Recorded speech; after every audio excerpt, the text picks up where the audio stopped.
Saat Anda salam, itu selesai sholatnya. Karena sholat itu dibuka dengan takbir, diakhiri dengan salam. Masuklah pada bagian amal yang kedua. Ini yang disebut amalan pasca sholat. Merujuk pada keterangan Nabi SAW yang disebutkan dalam Sunan Ibnu Majah, nomor hadis 925.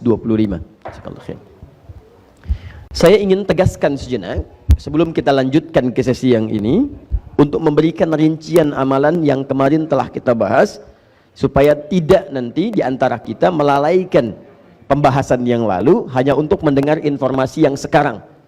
Saya tidak ingin apa yang kita bahas sekarang melupakan yang telah lalu, karena ada sifat pembelajar itu, maaf ya, sebagian sifat pembelajar setelah belajar materi yang lalu hanya menunggu yang sekarang.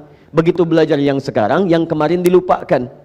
Dan celakanya persoalan ini sekarang melekat pada anak-anak didik kita, bahkan saat sekolah di sekolah-sekolah formal. Silahkan Anda cek, bahkan setelah selesai ujian yang dikejar cuma nilai, begitu nilai keluar ilmunya lupa. Coba tanya kembali anak-anak didik kita atau anak-anak bapak ibu setelah selesai ujian, tanyakan kembali materi ujiannya. Ah, materinya nggak penting mah, yang penting nilainya. Tuh. Jadi kalau ada yang seperti itu, maka kualitas pengetahuannya hanya tertuliskan di ijazahnya saja, nanti dalam praktikalnya sulit didapatkan. Ini hati-hati ya Bapak, Ibu, teman-teman sekalian. Ini sering kami dapatkan bahkan siswa yang di luar negeri. Anda bisa bayangkan nggak? Ada siswa Afrika belajar itu dari nol, sama sekali tidak bisa bahasa Arab. Al-Quran juga demikian. Bahkan huruf hijaiyah pun itu tidak tahu. Yang paling menarik, kawannya dari Indonesia datang kemudian, itu sudah paham kaidah bahasa Arab, cuma bicara belum lancar. Akhirnya apa yang terjadi? Yang temannya ini yang Indonesia, tidak semua orang Indonesia ya, di sebagian. Jadi karena dia merasa sudah bisa, sudah tahu, dia jarang masuk kelas. Kadang masuk kelas pun tidak fokus, cuma dengar, karena dia merasa diujikan paling soalnya nggak jauh beda. Dia sudah tahu, sudah paham kaidah-kaidah itu. Yang ini masuk, kadang musim dingin pun yang orang jam 8, jam 9 tidur, dia sampai jam 1, jam 2 masih belajar. Anda tahu apa yang terjadi? 3 bulan kemudian, yang ini sudah lancar bahasa Arab. Plus dengan kaidahnya. Yang ini hanya tahu saja kaidah bahasa Arab yang telah dia pelajari sebelumnya, dan bicaranya tidak selancar orang yang pertama ini. Yang ini lupa, yang kedua ini, bahwa di Arab, belajarnya pakai bahasa Arab. Di Indonesia belajar kaidah bahasa Arab pakai bahasa Indonesia. Sedangkan yang ini dia masuk kelas pengajarnya orang Arab. Di setiap yang diucapkan dia nggak bisa bahasa Indonesia, apalagi bahasa Sunda. Yang dia ucapkan pasti bahasa Arab. Maka setiap dia pulang dari sini dapat kosakata. Dan hebatnya begitu ujian ini betul-betul belajar bagaimana memahami apa yang akan diujikan. Yang ini menunggu karena merasa sudah mempelajari. Nah, itulah saking pentingnya, kaget. Nah, itu peringatan buat kita tuh. Jangan sampai terjadi seperti itu. Amalan pasca salat, Quran surah keempat ayat 103. Saya rinci dulu ya, supaya kita tahu apa yang kita bahas sekarang. Amalan pasca salat disebut langsung oleh Allah, namanya zikir. Fa'idha qadaytumus salah, maka jika anda telah tuntas mengerjakan salat, fadhkurullaha, maka bergegaslah untuk zikir kepada Allah subhanahu wa ta'ala. Jadi, alhamdulillah, amalan pasca salat, kalau kita ingin mengerjakan amalan setelah salat, salam kemudian, assalamualaikum warahmatullah, assalamualaikum warahmatullah, selesai salatnya. Ingat, saat Anda salam, itu selesai sholatnya. Karena sholat itu dibuka dengan takbir, diakhiri dengan salam. Masuklah pada bagian amal yang kedua. Ini yang disebut amalan pasca sholat. Anda tidak mengerjakan ini pun, sholatnya sudah sah. Benar sholatnya. Hanya Anda nanti kehilangan beberapa potensi-potensi amalan, yang dengan itu menambah pahala-pahala dan manfaat-manfaat yang lain. Jelas sampai sini? Baik. Apa amalan tadi? Zikir. Apa itu zikir? Zikir itu secara singkat segala amal atau aktivitas yang mampu mendekatkan kita, dekat dan mengingatkan kita dengan Allah Subhanahu wa taala. Kalau amal ini dikerjakan, keadaan kita menjadi lebih dekat dengan Allah Subhanahu wa taala. Kalau amal ini dilakukan, kita lebih ingat dengan Allah Subhanahu wa taala. Jadi kalau ada yang zikir, keadaannya tidak lebih dekat dengan Allah, pasti ada yang salah zikirnya.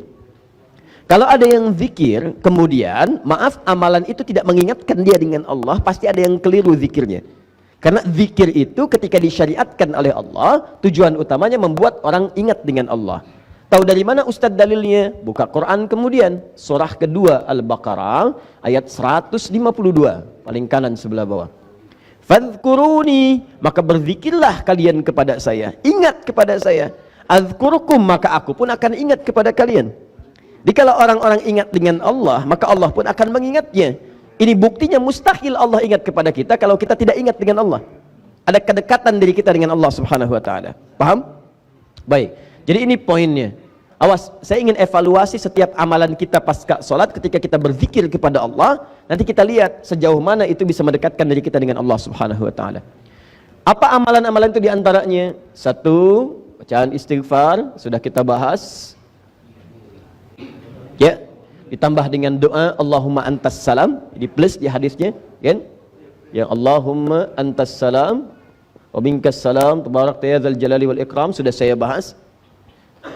Coba praktekkan lagi ya, sedikit kita evaluasi. Istighfar itu artinya minta ampun. Astagfirullah, ya Allah ampuni saya.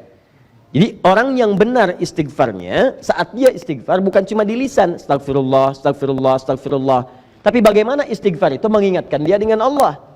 Bagaimana caranya? Istighfar artinya minta ampun. Orang minta ampun sadar akan dosa. Karena itu ketika Anda istighfar sambil merasakan dosa apa yang Anda perbuat sampai Anda beristighfar pada saat itu. Punya dosa apa? Pada orang tua, pada pasangan hidup, pada anak, pada tetangga, pada macam-macam, istighfar. Jadi begitu selesai istighfar, keadaan Anda dekat dengan Allah. Makanya orang yang rajin istighfar, salah satu anugerah yang Allah berikan kepadanya adalah ampunan dari dosa-dosa. Selain mendapatkan cinta Allah Subhanahu wa taala. Dalilnya telah saya terangkan. Dan kalau sudah dicintai, apapun yang dia inginkan akan diberikan oleh Allah, sepanjang itu menjadi kebutuhan dunia akhiratnya. Dalilnya sudah saya sampaikan. Kemudian setelah ini sudah istighfar, Allahumma antas salam, sudah selesai. Ada bacaan kemudian zikir la ilaha illallah wahdahu la syarikalah lahul mulku walal hamdu wa huwa ala kulli syai'in qadir. Ya, ini sudah kita bahas. Awas, hati-hati. Setelah itu ada bacaan apa? Baik, bacaan ayat-ayat Quran pilihan. Ada ayat kursi, ada al-ikhlas, ada al-falaq, ada an-nas. Kemudian ada bacaan ayat Al-Quran.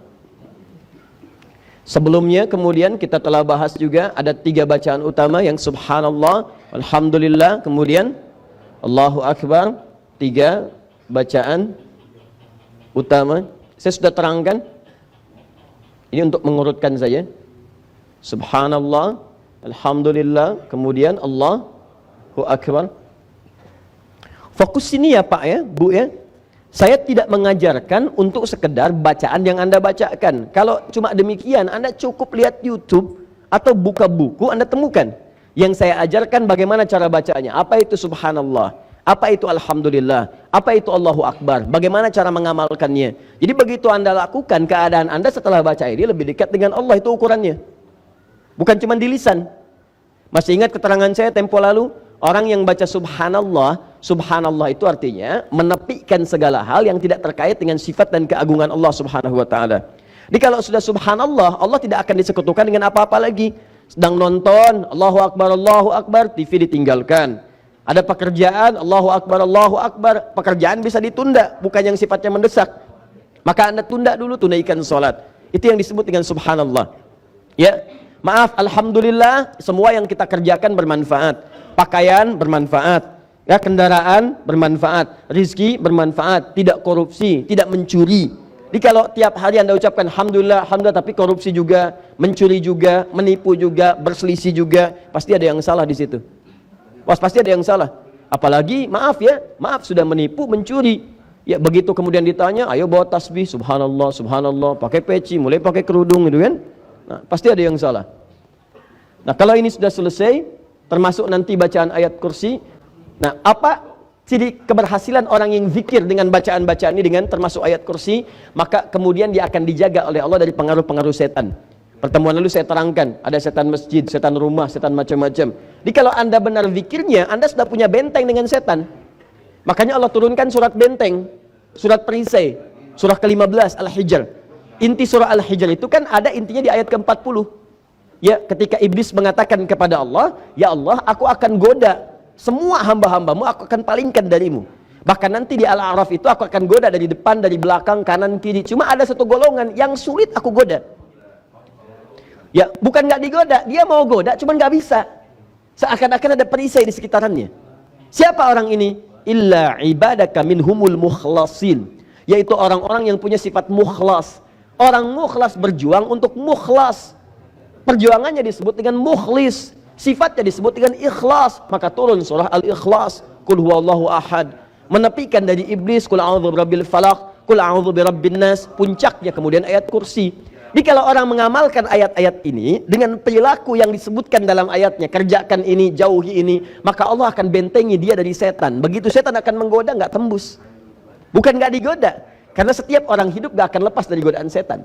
Cuman dia paham, begitu mau sholat muncul godaan, tunda dulu sebentar, toh belum qomat. Tunda, maaf ya, saya mau sholat.